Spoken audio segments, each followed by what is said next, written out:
దేవునికి స్తోత్రములు.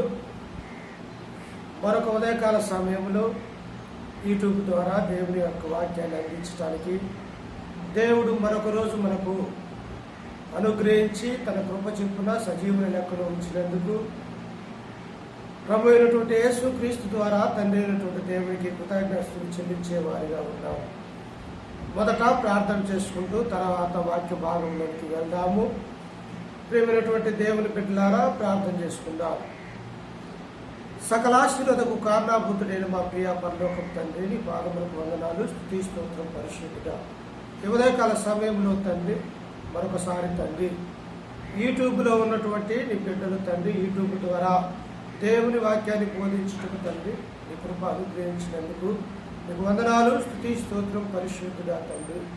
ఇదిగో తండ్రి ఉదయకాల సమయంలో తండ్రి వాక్యాన్ని చెప్పుచూ ఉంటుండగా తండ్రి నీ కృప నీ ప్రేమ అనుగ్రహించి యూట్యూబ్ ద్వారా అనేక మంది కూడా చూసి తండ్రి మారు మనసు కలిగి నీ సన్నిధానానికి వచ్చుటకు సహాయం చేయగలరని వాక్యం చెబుతుండగా నీ కృప నీ ప్రేమ మా మీద ఉంచగలరని యేసుక్రీస్తు నామమున ప్రార్థించి అడిగి వేడుకుంటున్నాము తండ్రి, ఆమేన్.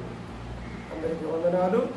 ప్రియమైనటువంటి దేవుని బిడ్డలారా, ఈ ఉదయకాల సమయంలో మరొక అంశంతో పాటు దేవుని యొక్క వాక్యాన్ని మనము ఎంతైనా నేర్చుకోవాల్సినటువంటి అవసరత ఉన్నది అన్నటువంటి విషయాల్ని మనం చూస్తూ ఉంటాం. ఎందుకు అంటే ప్రియులారా, మన జీవితానికి దేవుని యొక్క వాక్యము ఎంతో అవసరమై ఉన్నది అన్నటువంటి విషయాల్ని మనం చూస్తూ ఉన్నాం. ఈ ఉదయకాల సమయంలో అంశం వచ్చేసి యేసుక్రీస్తు ఎప్పుడు పుట్టాడు? యేసుక్రీస్తు ఎప్పుడు పుట్టాడు? మనం అనుకున్నట్టు, ఈ ప్రపంచమంతా అనుకుంటున్నట్టు క్రీస్తు శాకము మొదటి సంవత్సరంలోనే భౌతిక సంబంధంగా జన్మించాడు అని మరి మనం అనుకుంటూ ఉంటాం. కానీ యేసుక్రీస్తు వారు సృష్టి తర్వాత భౌతికంగా ఈ యొక్క లోకంలో శరీరాన్ని ధరించుకొని పుట్టినప్పటికీ కూడా కానీ క్రీస్తు ప్రభు వారు సృష్టికి ముందే ఉన్నాడు అని, ఈ యొక్క క్రీస్తు శాకము వచ్చిన తర్వాత కాదు, కానీ క్రీస్తు శాకానికి ముందే అనగా క్రీస్తుకు పూర్వము కూడా ప్రభు అయినటువంటి యేసుక్రీస్తు ఉన్నాడు అని చాలా మందికి తెలియదు. ప్రియులారా, నిజంగా ఉన్నాడా? ఆయన ఉంటే ఏమై ఉన్నాడు, ఎలాగా అని అనేక మంది ఆలోచన చేసేవారు ఉన్నారు. మనమేంటి, భౌతిక సంబంధమైనటువంటి కేవలము క్రీస్తు శాకము మరే గర్భాన మాత్రమే పుట్టాడు మొదటి సంవత్సరంలో అని చాలా మంది ఈనాడు అనుకుంటూ ఉన్నారు. కానీ ప్రభు అయినటువంటి యేసుక్రీస్తు వారు అప్పుడే ఉన్నాడా, లేకపోతే క్రీస్తుకు పూర్వములో ఉండి ఆయన పనిచేశాడా, లేక అసలు భూమి ఆకాశము నిర్మించక మునిపే క్రీస్తు ఉన్నాడా నిజంగా అని మనం ఈనాడు ఆలోచన చేద్దాం. ఇది కష్టమైనటువంటి అంశమైనప్పటికీ కూడా దేవుడు మనకు బయలుపరిచినటువంటి దానిలో నుంచి, దేవుని వాక్యంలో నుంచి మనమందరము కూడా తెలుసుకోవటానికి ప్రయత్నిద్దాం ప్రియులారా. ఎందుకంటే లేఖనాలు పరిశీలన చేయాలి అని అపోస్తలుడైనటువంటి పౌలు, శీలలు బెరయా సంఘంలోకి వెళ్ళి దేవుని యొక్క వాక్యాన్ని ప్రకటిస్తూ ఉన్నప్పుడు ఆ బెరయా సంఘస్థులు ఒక మంచి పని చేశారు ప్రియులారా. ఏమిటి ఆ మంచి పని అంటే, పౌలు శీలలు వాక్యము బోధిస్తూ ఉన్నప్పుడు వాక్యము అలాగ ఉన్నదో లేదో అని లేఖనములను పరిశీలన చేసినట్టుగా బెరయా సంఘస్థుల్ని మనం చూస్తూ ఉన్నాం. అంటే దేవుని యొక్క ఉద్దేశము, దేవుని యొక్క జ్ఞానము, దేవుని యొక్క మాటలు అవి నిజంగా ఉన్నవా లేవా, లేక ఇలా కల్పితమైనటువంటి మాటలు చెబుతుండ్రా అని ఆనాడు ఉన్నటువంటి దేవుని సంఘమైనటువంటి బెరయా సంఘస్థులు మరి ఆలోచన చేసి లేఖనాలని పరిశీలన చేసినట్టుగా మనం చూస్తూ ఉన్నాం. అంటే ఆనాడే క్రీస్తు శాకంలోనే మొదటిసారి సంఘాలు స్థాపించినప్పుడే దేవుని వాక్యము అలాగ ఉన్నదో లేదో అని పరిశీలన చేసి ఉన్నారంటే ఆనాడే దేవుని వాక్యాన్ని వంకరగా బోధించే వాళ్ళు ఉన్నారు. దేవుని యొక్క సత్యాన్ని గుర్తెరగక అబద్ధ బోధకులుగా ప్రవక్తలుగా ఆనాడే ఉన్నారు అని మనము దీనిని బట్టి తెలుసుకుంటూ ఉన్నాం. అందుకని ఆయన అంటాడు, లేఖనాలు పరిశీలించాలి కదా మీరు. లేఖనం ఏదో నిత్య జీవం ఉన్నది ప్రభు అయినటువంటి యేసు క్రీస్తు మనకు తెలియపరిచి ఉన్నాడు కదా. మరి మనం ఎందుకు ఈనాడు లేఖనాలు పరిశీలన చేయక ఎవరు చెబితే వారి ద్వారా గుడ్డిగా ఎందుకు నమ్ముతూ ఉన్నాం? గ్రంథకర్త పరిశుద్ధాత్ముడు మనకు ప్రేరేపించి మరి 66 పుస్తకాలు గ్రంథాలు మనకి ఇచ్చినప్పుడు దానిని పరిశీలించి ఇది సత్యమో అసత్యమో తెలుసుకునే వారిగా ఉండాలి ప్రియులారా. అలాగే ఈ యొక్క ఉదయకాల సమయంలో కూడా యేసు క్రీస్తు ఎప్పుడు పుట్టాడు,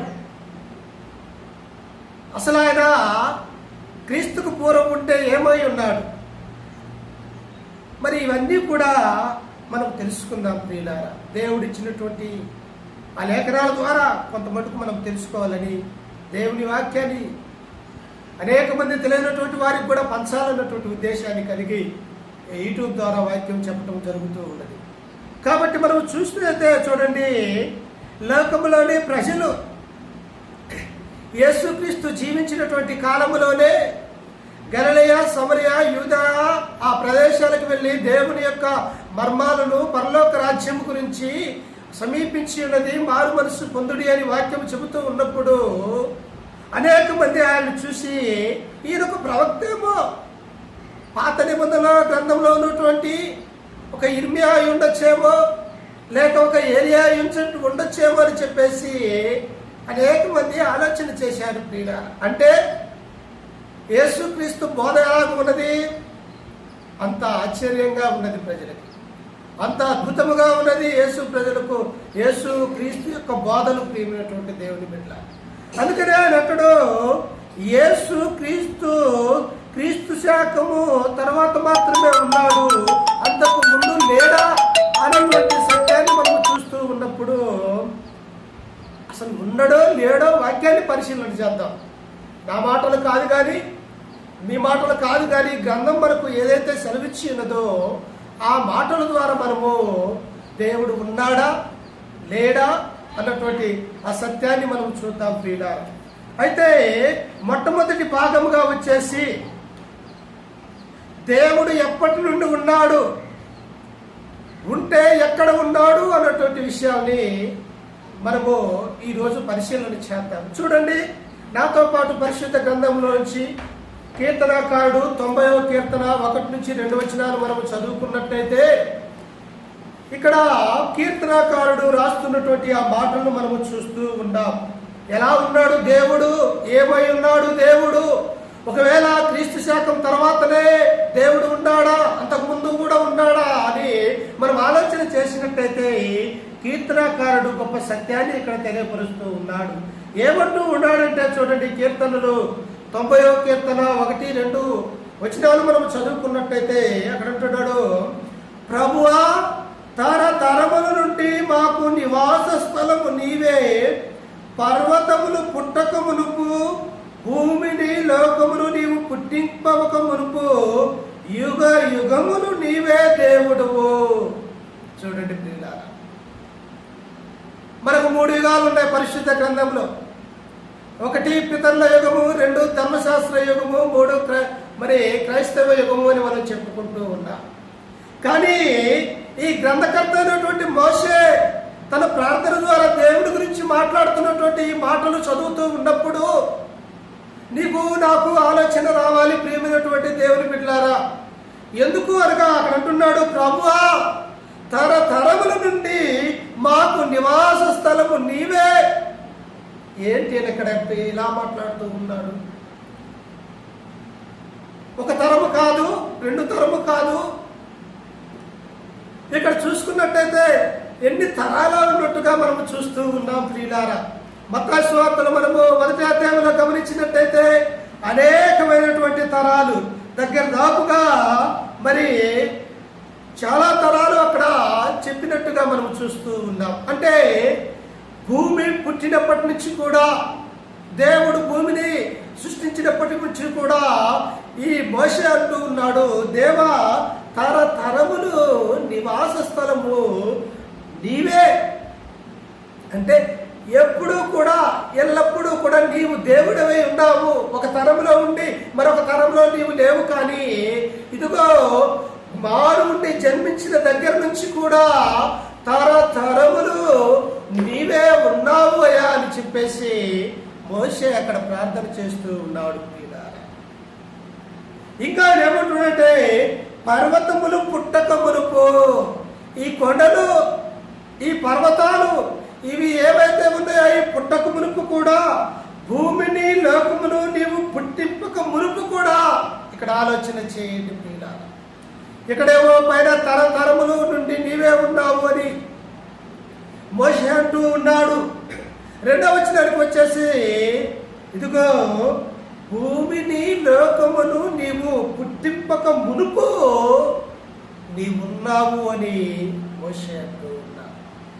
ఎంత ఆలోచనకరమైనటువంటి మాటను మనం చదువుతూ ఉన్నప్పుడు, దేవుడు కేవలం క్రీస్తు శాఖం మొదటి సంవత్సరంలో ఉన్నాము అని అనేక మంది ఆలోచన చేస్తూ ఉన్నారు. కానీ ప్రభు అయినటువంటి యేసు క్రీస్తు వారు ఎప్పటి నుంచి ఉన్నాడట? పర్వతములు పుట్టక మునిపే, మానవుని నిర్మింపక మునిపే, ఇదిగో ఆయన యుగ యుగములుగా దేవుడుగా ఉన్నట్టుగా మనము చూస్తూ ఉన్నాం. అందుకనే ఇంకా మనము చదువుతూ ఉన్నట్టయితే ఆయన తండ్రితో పాటు ముందే ఉన్నాడు అన్నటువంటి ఆ సత్యాన్ని కూడా ఇక్కడ మనము చూస్తూ ఉన్నాం. అందుకే అక్కడ అంటాడు చూడండి, ఇశ్రాయేలుకు కూడా పరిచయమైనటువంటి దేవుడు కూడా ఎలా ఉన్నాడో మనం ఆలోచన చేసినట్టయితే, ప్రియమైనటువంటి దేవుని బిడ్డలారా, నిర్గమకాండం 3వ అధ్యాయం 13వ వచనం మనం చదువుకున్నట్టయితే, మోషే అక్కడ దేవుడితో మాట్లాడుతూ, దేవుడు మోషేతో మాట్లాడుతున్నటువంటి ఆ మాటలు మనము చూస్తూ ఉన్నాం.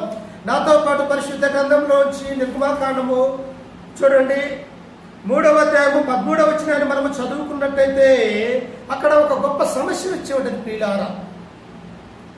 ఏమిటి ఆ సమస్య అంటే, ఐగుప్తు దేశంలో ఇశ్రాయేలు బహు బాధలు అనుభవిస్తూ ఉన్నారు. ఆ ఐగుప్తు రాజు అయినటువంటి ఫరో రాజు దేవుని ప్రజలైనటువంటి ఇశ్రాయేలు మీద కఠినమైనటువంటి పనులు చేయిస్తూ, ఇటుకలలో, మట్టి పనులలో, గడ్డి దేవటంలోను అనేకమైనటువంటి పనులలో ఇశ్రాయేలును ఒక దాసులుగా వాడుకుంటూ ఉన్నాడు ఫరో రాజు. వారు ఏడుస్తూ మూలుగుతూ ఓ దేవునికి ఒకసారి మొరపెడుతూ ఉన్నారు ఆ యొక్క ఐగుప్తులో ఉన్నప్పుడు. ప్రియుల, నిజంగా ఆయన యొక్క పిల్లల్ని ఎవరైనా కష్టపెడుతూ ఉన్నట్టయితే, ఎవరైనా బాధ పెడుతూ ఉన్నట్టయితే, ప్రియమైనటువంటి దేవుని బిడ్డలారా, దేవుడు చూస్తూ ఊరుకోడు, ఆయన అక్కడ కలుగజేసుకుంటాడు అన్నటువంటి సత్యాన్ని మనం ఇక్కడ ఆలోచించవచ్చు. ఏమి, వారు ఎటుపోతే నాకెందుకు, నా సృష్టి ధర్మం అయిపోయింది కదా అని ప్రభువు ఆలోచించలేదు. ప్రియులారా, ఒక తండ్రి తన బిడ్డల ఎడల ఎంత ప్రేమను కలుస్తాడో భౌతిక సంబంధమైనటువంటి బిడ్డల మీద, అంతకంటే ఎక్కువగా మనల్ని కన్నటువంటి తండ్రి అయినటువంటి దేవుడు మన బాగోగులు, మన మంచి చెడు చూస్తూ ఉన్నాడు. ప్రియమైనటువంటి దేవుని బిడ్డలారా, అందుకే ఐగుప్తు దేశంలో ఇశ్రాయేలు ప్రజలు బాధపడుతూ ఉన్నప్పుడు మోషే మరి అహరోనులు దేవుడు వారిని ఎన్నుకొని వారి మొర ఆలకించినప్పుడు మోషేను అహరోన్ని, ఇదిగో ఐగుప్తు రాజు వద్దకు వెళ్ళు, నీవు మోషే, నా ప్రజలు విడిపించడానికి నిన్ను నేను సాధనంగా వాడుకుంటూ ఉన్నాను అని మోషేని పిలిచి నీవు ఐగుప్తు దేశం వెళ్ళమని చెప్పి ఆజ్ఞాపించినప్పుడు ప్రియులారా, మోషే అనేకమైనటువంటి సాకులు చెప్పాడు. మానవులు కదా, భౌతిక సంబంధమైనటువంటి మానవుల ఆలోచనలు దేవుని యొక్క ఆలోచనలు వేరుకుంటాయి కదా. మోషే అనేక సాకులు చెప్పిన తర్వాత మరి తిరిగి, ఇదిగో నీ అన్నలేడా అని అహరోన్ని మోషేను వారిరువురిని ఫరో దగ్గరికి పంపించినట్టుగా మనం చూస్తూ ఉన్నాం. ఫరో దగ్గరికి పంపించి, ఇదిగో దేవుణ్ణి ఆరాధించడానికి దేవుడు మమ్మల్ని మా ద్వారా చెబుతున్నటువంటి మాటలు రాజా వినుము, ఈ ఇశ్రాయేలు ప్రజలు ఇదిగో మేము కొన్ని కిలోమీటర్లు వెళ్ళి కొంత దూరం వెళ్ళి అక్కడ బలిపీఠం కట్టి దేవుణ్ణి ఆరాధించడానికి, దేవుణ్ణి స్తుతించడానికి మా దేవుడు కోరుకుంటూ ఉన్నాడు. కాబట్టి మమ్మల్ని ఈ యొక్క ఐగుప్తు దేశంలో నుంచి కొంత దూరం వెళ్ళి దేవుణ్ణి ఆరాధించుకుంటాము అని ఫరో రాజు అన్నప్పుడు ప్రియులారా, ఫరో మనసు కఠినమైనట్టుగా మనం చూస్తూ ఉన్నాం. ఫరో వెళ్ళనే లేదు. జరగబోయేటువంటి కార్యంలో దేవుడు ఇన్వాల్వ్ కావాలి. కాబట్టి దేవుడి యొక్క ఉద్దేశాలు ఫరో ద్వారా ఆయన ఎంత మహాబలుడు, ఎంత గొప్ప దేవుడో తెలుసుకోవాలి. కాబట్టి ఈ ఫరో మనసు కఠినమైనట్టుగా మనం చూస్తూ ఉన్నాం. అప్పుడు మోషే దేవునితో మాట్లాడతాడు. అయ్యా, నేను ఫరో దగ్గరికి వెళ్తాను, నేను మాట్లాడతాను, కానీ వాళ్ళని విడిపించిన తర్వాత ఇశ్రాయేలు నాతో అంటారు, ఎవరయ్యా మీ దేవుడు అని ఇశ్రాయేలు నన్ను అడుగుతారయ్యా, వారికి నేను ఏ సమాధానం చెప్పాలి అని మోషే దేవుడితో అంటున్నాడు. ప్రియులారా, అంటే ఇశ్రాయేలు అప్పటికే ఎంత భౌతిక సంబంధంగా ఉన్నారో వారు. దేవుణ్ణి ఎరగక, దేవునికి బలిపీఠము కట్టక, దేవుణ్ణి ఆరాధించలేనటువంటి ప్రజలుగా వాళ్ళు ఇశ్రాయేలు ప్రజలు ఐగుప్తులో ఉన్నారు ప్రియులారా. కానీ మోషే అంటూ ఉన్నారు, నేను వెళ్తానయ్యా, వెళ్ళిన తర్వాత వారు నిన్నెవరు పంపించారు, ఎవరు ఆ దేవుడు నిన్ను అడుగుతారయ్యా అని మోషే దేవుడితో మాట్లాడుతూ ఉన్నారు. ఎందుకంటే ఇశ్రాయేలు వల్లవారైనటువంటి అనేకమైనటువంటి అలివిగానటువంటి ప్రజలు ప్రియులారా, దేవుడి వాక్యానికి లోబడిని ప్రజలుగా ఇశ్రాయేలును మనం చూస్తూ ఉన్నాం ప్రియులారా. అందుకే మోషే ఆ మాటలు అంటున్నాడు. ఇశ్రాయేలు ప్రజల గురించి తెలిసి మోషే అంటున్నటువంటి ఆ మాటలు. అప్పుడు అంటాడు, నువ్వు వెళ్ళు మోషే, నువ్వు వెళ్ళి ఆ ఇశ్రాయేలు ప్రజలతో నువ్వు ఏమని సెలవిస్తావంటే, నిర్గమాకాండం 3:13 మనము చూసినట్టయితే అక్కడ అంటూ ఉన్నాడు మోషే చింతగించుము, నేను ఇశ్రాయేలు యొద్దకు వెళ్ళి వారిని చూసి మీ పితరుల దేవుడు మీ యొద్దకు నన్ను పంపెనని వారితో చెప్పగా, వారు ఆయన పేరేమని అడిగిన వారితో నేనేమి చెప్పవాలని దేవుని అడిగను. గమనించారా? నా సొంత మాటలు కాదు ప్రియులారా, దేవుని వాక్యం టు వాక్యమే. భౌతిక సంబంధమైనటువంటి విషయాలు మనకు అవసరం లేదు. దేవుడు గ్రంథాన్ని ఇచ్చాడు. ప్రతి ఉపమానము, ప్రతి సత్యము అన్ని కూడా గ్రంథంలో ఉన్నాయి ప్రియులారా. అందుకనే ఆయన మోషే అంటూ ఉన్నాడు, అయ్యా, నేను ఇశ్రాయేలు ప్రజల వద్దకు వెళ్తాను, వారు వెళ్ళిన తర్వాత దేవుడు మమ్మల్ని పంపించాడని నేను చెబుతాను, వారు మాత్రం వింటాయా ఇశ్రాయేలు ప్రజలు, వారైతే ఆ దేవుడి పేరేమని అడుగుతారు అని చెప్పేసి దేవుడితో మోషే అంటున్నారు ప్రియులారా. నిజంగా తెలుసుగా తన కుటుంబ సభ్యులు ఎలాంటి వారు, తన ఇశ్రాయేలు ప్రజలు. ఎందుకంటే ఆయన కూడా ఇశ్రాయేలు యొక్క వంశస్థుడేగా. తన సహోదరులు, తన సహోదరులు ఎంతగా ఆలోచన కలిగి ఉంటారో మోషే తెలుసుకొని నేను చిన్నపిల్లవాడు కాదుగా. అప్పటికే 40 సంవత్సరాల వయసు కలిగినటువంటి మోషేని అక్కడ మనం చూస్తూ ఉన్నాం ప్రియులారా. అందుకనే దేవుడు అంటాడు చూడండి, అందుకు దేవుడు నేను ఉన్నవాడను అనువాడునై ఉన్నానని మోషేతో చెప్పాను. ఏంటంట దేవుడు? అందుకనే నేను ఇక్కడ మొట్టమొదటిగా చెప్పా, దేవుడు ఉంటే ఏమై ఉన్నాడు, దేవుడు ఎప్పటి నుండి ఉన్నాడు అనేటువంటి సత్యాన్ని, ఆ అంశాన్ని ఈనాడు మనము నేర్చుకుంటూ ఉన్నాం ప్రియులారా. అందుకనే ఆయన అంటాడు అక్కడ, ఆయన దేవుడు తనను తాను పరిచయం చేసుకుంటూ ఉన్నాడు మానవునికి. అంత అవసరం ఏమున్నది? దేవుడు మానవులను రక్షించడానికి మోషేను ఆరోను ఐగుప్తు దేశమైనటువంటి ఫరో రాజు దగ్గరికి పంపిస్తే ఇశ్రాయేలు ప్రజలు అడుగుతున్నటువంటి మాటలు చూస్తే ప్రియులారా, నీకు నాకు ఆశ్చర్యం కలుగుతుంది. దేవుడి పేరేమని దేవుడిని అడుగుతూ ఉన్నారు వాళ్ళు. అప్పుడు ఆయన అంటుడు తనకు తాను పరిచయం చేసుకుంటూ ఉన్నాడు దేవుడు. ఇక్కడే తన పేరును పరిచయం చేసుకుంటున్నాడు తండ్రి అయినటువంటి దేవుడు ప్రియులారా.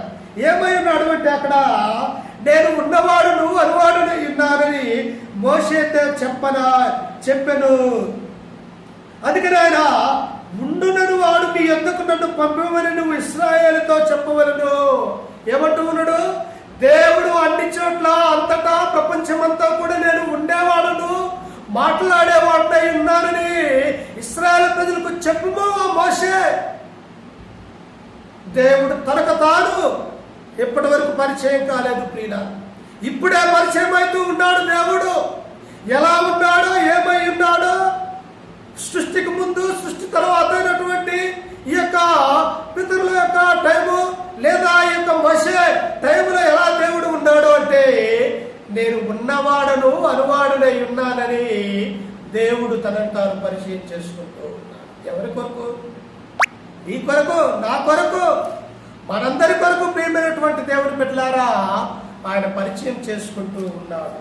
ఇంకా మనము గమనించినట్లయితే ప్రియమైనటువంటి దేవుని బిడ్డలారా, అయితే ఆయన ఎప్పటి నుండి ఉన్నాడు? మోసే పరిచయం చేస్తూ ఉన్నాడు దేవుడు ఉన్నాడని, కానీ ఎప్పటి నుండి ఉన్నాడంటే ఆయన యుగ యుగములకు దేవుడై ఉన్నాడు. పర్వతములు పుట్టకమునిపై దేవుడిగా ఉన్నాడు. ఈ సృష్టిని మానవుల్ని నిర్మించకమునిపే దేవుడితో పాటు దేవుడితో సమాన వారసుడిగా సమానముగా ఉన్నట్టుగా మనం చూస్తూ ఉన్నాం. ప్రియులారా, ఈ ఆలోచనాన్ని మనసులో ఉంచుకోవాలి. యేసుక్రీస్తు ఎప్పుడు పుట్టినాడు, ఎప్పుడు ఉన్నాడు అంటే ఈ యొక్క క్రీస్తు శాఖం మొదటి సంవత్సరంలో ఆయన పుట్టినాడని అది కాదు నీ ఆలోచనలో ఉండాల్సినది. తండ్రితో పాటు దేవునిగా, దేవునంతటివాడిగా, దేవునితో సమానమైనటువంటి హోదా కలిగి పరిశుద్ధులతో పరలోకంలో దేవతతో దేవుని స్వరూపాన్ని ధరించుకున్న వాడిగా యేసుక్రీస్తు ఈ సృష్టికి ముందే దేవునితో ఉన్నాడు అని నీవు ఆలోచన చేయాలి ప్రియులారా. అప్పుడు యేసుక్రీస్తు ఎప్పుడు ఉన్నాడు అన్నది నీకు అర్థమవుతూ ఉన్నది లేఖనాలు చూస్తూ ఉన్నప్పుడు. అందుకనే ఆ కింద వచ్చిన వాళ్ళు మనం చదువుకుంటూ ఉన్నట్టయితే ఇంకా తనను తాను దేవుడు పరిచయం చేసుకుంటూ ఉన్నాడు ప్రజలకు. ఎక్కడైనా అంటే నిర్గమాకాండము 6వ అధ్యాయము 2వ వచనాన్ని మనం చదువుకుంటున్నట్టయితే ఇంకా స్పష్టముగా, ఎందుకంటే ఇశ్రాయేలు ప్రజలు వారి యొక్క చెవులు వింటూ కూడా విననల్లని ప్రజలుగా ఇశ్రాయేలు ప్రజలు ఉన్నారుగా. అందును బట్టే మళ్ళా తిరిగి రెండవసారి తండ్రి అయినటువంటి దేవుడు పరిచయం చేసుకుంటూ ఉన్నాడు ప్రియులారా. ఎక్కడ అంటే నిర్గమకాండము 6వ అధ్యాయం 2వ వచనంలో మనం గమనించినట్టయితే గొప్ప సత్యాన్ని దేవుడే మోషేతో సెలవిస్తున్నటువంటి ఆ మాటల్ని ఇక్కడ మనం చూస్తూ ఉన్నాం. అందుకని అన్నట్టు చూడండి, మరియు దేవుడు మోషేతో ఇట్లనెను. తిరిగి మళ్ళా మోషేతో పరిచయం అవుతూ ఉన్నాడు దేవుడు. మరియు మోషేతో ఇట్లనెను, నేను యెహోవాను. ఇక్కడ స్పష్టంగా తన పేరును అక్కడేమో ఉన్నవాడని నేను అనువాడనై ఉన్నానని కొంత కనిపించి కనపట్టినట్టు ఉన్నటువంటి ఆ మహాదేవుడు ఇక్కడైతే స్పష్టముగా తన పేరును తన నామాన్ని కలిగి మోషేకు రెండవసారి చెబుతున్నటువంటి ఈ మాటలను మనము చూస్తూ ఉన్నాం. ఆలోచించండి, దేవుని వాక్యాన్ని అర్థం చేసుకోండి. దేవుని యొక్క చిత్తము దేవుడు ఉంటే ఏమై ఉన్నాడు, ఆయన ఎప్పటి నుండి ఉన్నాడు. ఒకసారి ఈ గొప్ప అంశాన్ని, సత్యమైనటువంటి గూఢమైనటువంటి యొక్క అర్థాన్ని అనేక మంది తెలుసుకోవాలన్నటువంటి ఉద్దేశాన్ని కలిగి ఈ భారమైనటువంటి అంశాన్ని ఈనాడు దేవుడు నా ద్వారా చెప్పిస్తూ ఉన్నాడు. అందుకని ఎక్కడంటున్నాడు, మరియు దేవుడు మోషేతో ఇట్లనెను, నేనే యెహోవాను. చూడండి ప్రియులారా, యెహోవా అంటే ఆయన నేను రోషము కలిగినటువంటి దేవుణ్ణి అంటాడు. నేను పరిశుద్ధంగా ఉన్నాను కనుక మీరును పరిశుద్ధత కలిగి జీవించాలి అన్న ఒక రోషము కలిగినటువంటి దేవుడిగా యెహోవా మనకి ఇక్కడ పరిచయం పెడుతున్నట్టుగా మనం చూస్తూ ఉన్నాం. అందుకనే ఆయన అంటాడు, నేను సర్వశక్తి గల దేవుడును. ఓ మోషే, అక్కడ ఉన్నటువంటి ఐగుప్తు ప్రజలకు నువ్వు చెప్పు, నేను ఉన్నవాడు నువ్వు అనువాడు ఉన్నానని నీవు చెప్పిన వారు నమ్మరు.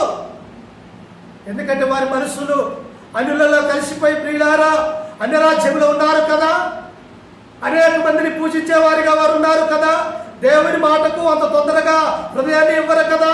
భౌతిక సంబంధమైనటువంటి విషయాలకు మానవులు మంచి ఆలోచన పెట్టి చెవి పెట్టి వింటారు, కానీ దేవుని సంగతులకు బహుదూరంగా ప్రజలు ఉంటారని ఇక్కడ మనం చూస్తూ ఉన్నాం.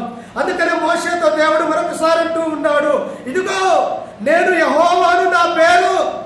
అలాగే నేను అంటూ ఉన్నాడు, నేను సర్వశక్తి గల దేవుడును. ఏంటండి, దేవుడు ఇన్ని రకాలుగా చెప్పుకుంటూ ఉన్నాడు. నిజంగా ఆయన యెహోవాయేనా అని ఇశ్రాయేలు ప్రజలు రావచ్చు. అవును, ఆయన సర్వశక్తి గల దేవుడు. ఎందుకు సర్వశక్తి గల దేవుడని ఆయన నామాన్ని కలిగి ఉన్నాము అంటే ఆయన మాటతో పాటు సృష్టి యావత్తును చేశాడు. ఆయన శక్తి, ఆయన బాహుబలము మనము సృష్టికి ముందే చూస్తూ ఉన్నాం. ఇంకా ఆయన యొక్క బలము, ఆయన బాహుబలము, ఆయన మహోన్నతుడు, సర్వశక్తుడు అని ఇంకా ఎప్పుడు చూస్తూ ఉన్నామంటే ఐగుప్తు దేశంలో నుంచి ఇశ్రాయేలు ప్రజలు బయలుదేరాలిగా. బయలుదేరినప్పుడు ఆయన శక్తి ఏందో, ఆయన మహాబలమేందో, ఆయన ఎంత రోషం కలిగినటువంటి వాడు దేవుడు, ఇచ్చినటువంటి మాటకు ఎంత కట్టుబడి ఉండేవాడు. ఇప్పుడు ఆయన బాహుబలము తెలుస్తూ ఉన్నది ప్రియులారా.